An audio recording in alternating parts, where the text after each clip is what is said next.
Morning guys, Ryan here from the Brewcraft Southern Africa Brew Tube channel again. Just going to give you a bit of a rundown on trying to collect the yeast, to reuse the yeast on the next time that you brew a batch of beer.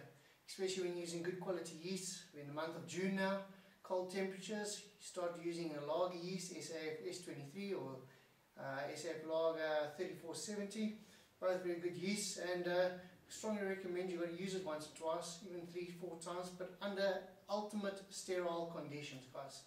Must be sterilized, cleaned 100%. That's the most important when reusing and recropping your yeast. Right, so what I'm going to go through here, I'm just going to go through here. I've got my second fermenter over here, my second carbo over here, ready sterilized, cleaned thoroughly, and obviously I've got my one wash that I've already made up here. I've got still 10% to ferment out. So the reason why I still want 10% before I tap off into my second fermenter to get my beer clearer is because you still want the second fermenter to fill up with CO2. You don't want the air to be trapped inside there, which is going to contaminate your beer. You still want the yeast to be eating up the sugar, creating the alcohol, and obviously in turn creating the CO2 to fill up your fermenter. Alright, important, got to leave a little bit of fermentation still into your second fermenter. Alright, that's very important. And once it's in there and it's filled up with CO2, you can bottle whenever you want to. You're done. Alright, if you have a look over here, you probably can't see that well, but I'll zoom in on it now. There's a bit of sediment at the bottom. That's predominantly yeast.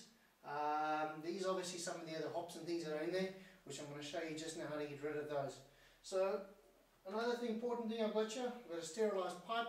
Just buy them at your hardware or whatever. And then I've got our bottler. What I've done is I've taken off the bottler part. I'm going to put this at the bottom of the fermenter. Alright, plug it in there. I'm going to plug this one there. Alright, take my fermenter, sterilised again as I mentioned. Still got 10% to ferment in here. 10% you can probably leave it in your first primary fermenter. I'd probably say for between 5 and 7 days max. You still want it to ferment as well, as I said. Alright, and all I'm going to do is I'm going to open up my fermenter so that I don't let so the bubbles are going to go ahead. Alright, and I'm just going to turn it on.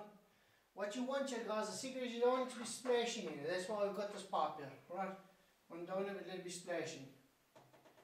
I'm going to turn it on nice and slowly. And there goes my beer. No bubbles, no splashing. Alright, I'm going to let it run now. Just going to let it run through. I'm going to get the slurry at the back.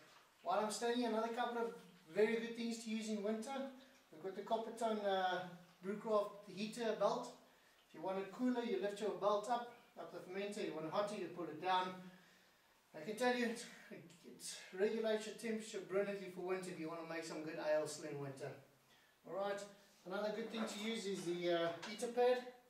Heater pad regulated, 22 degrees, brilliant, another good recommendation. Alright, once I've done this, I'm going to make my next kit, ready lined up and ready to make it. But now I'm just going to let it rest, tap out into the bottom there. Going to come to the other side of the camper and discuss a couple of things. Alright, you never really got to see down the bottom where I'm tapping down. As I mentioned, there's the pipe running through. There's the bottler running down into the fermenter.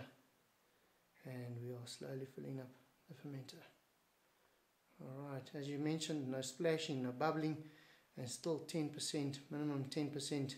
My recommendation of fermentation is still to happen in that fermenter there. This is going to help you, doing a second fermenter, can help you be able to really clear your beer and make super beers